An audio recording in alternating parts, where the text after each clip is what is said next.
네, 안녕하십니까? 봄철에 증가하는 우리 안 질환으로 대표적인 것이 이 알레르기하고요. 유행성 각결막염이라고 하는데, 자, 이 두 질환 어떤 질환입니까? 설명을 좀 부탁드립니다. 네, 그 알레르기성 결막염과 유행성 각결막염 이 두 질환 모두 눈에 이물감이 생기고 눈곱, 충혈 그리고 눈 주변에 붓는 증상이 동반됩니다. 이게 봄철이 많아지고 비슷해서 영어로도 알러지성 결막은 레드 아이, 즉 빨간 눈이라고 하고 유행성 결막염은 핑크 아이, 그러니까 우리말로는 분홍색 눈이라고 하는데 사실 이 두 질환에서 임상 양상이 상당히 비슷합니다. 하지만 이 두 질환을 구분하는 것이 중요한 이유는 알러지성 결막염은 전염이 되지 않지만 유행성 각결막염은 바이러스에 의한 전염성 질환이기 때문에 다른 사람에게 옮길 수가 있어서 단체 생활하는 어린이나 학생이 학교에 가는 것이 제한되고 또 집에서도 다른 가족들에게 전염될 수가 있기 때문에 접촉을 주의해야 하기 때문입니다. 그런데 생각해 보면요, 이 눈병이 특히 어린 아이들에게 많이 발병하는 것 같습니다. 어떤 경우에 많이 발생합니까? 네, 그 눈병, 즉 유행성 각결막염이라고 부르는 질환은 기본적으로 바이러스 감염과 비슷해서 감기와 그 경로가 비슷하다고 볼 수가 있습니다.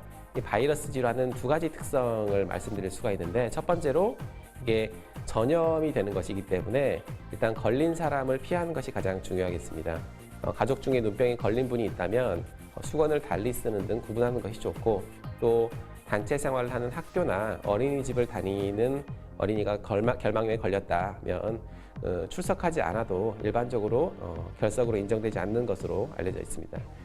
바이러스 질환의 두 번째 특징은 이게 누구나 걸리는 것이 아니고 면역력이 떨어진 사람들이 더 많이 걸리기 때문에 특히 어린아이들 그리고 면역력이 약한 노인들이 더 많이 걸리게 됩니다. 그러면 이 알레르기 결막염하고요, 유행성 결막염, 이게 증상이 어떻게 서로 다른지요? 아니면 설명을 좀 부탁을 드리겠습니다. 유행성 결막염과 알러지성 결막염 둘 다 각막과 결막을 자극하고 염증을 일으키기 때문에 공통된 증상이 많습니다. 충혈이 생기고 눈이 붓고 이물감이 생기고 또 눈곱이 나는 등의 증상을 둘 다에서 보일 수 있습니다.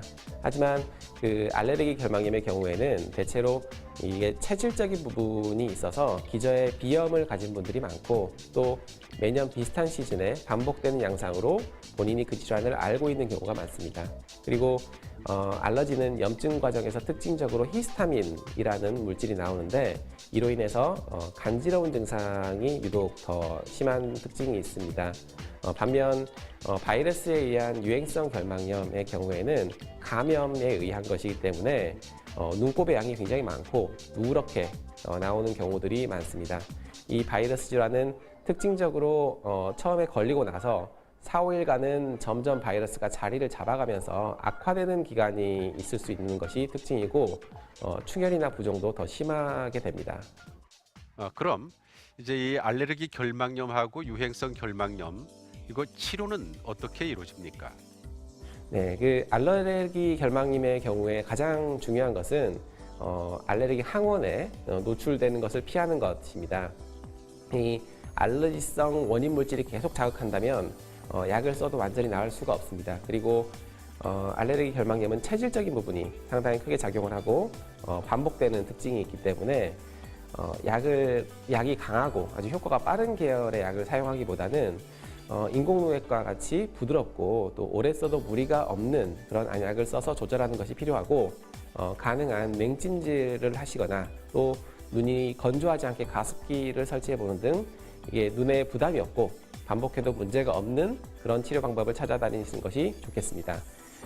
유행성 결막염의 경우에는 감기와 마찬가지로 바이러스 질환이기 때문에 항생제를 사용하더라도 치료에 2, 3주간 시일이 걸리는 것이 일반적입니다.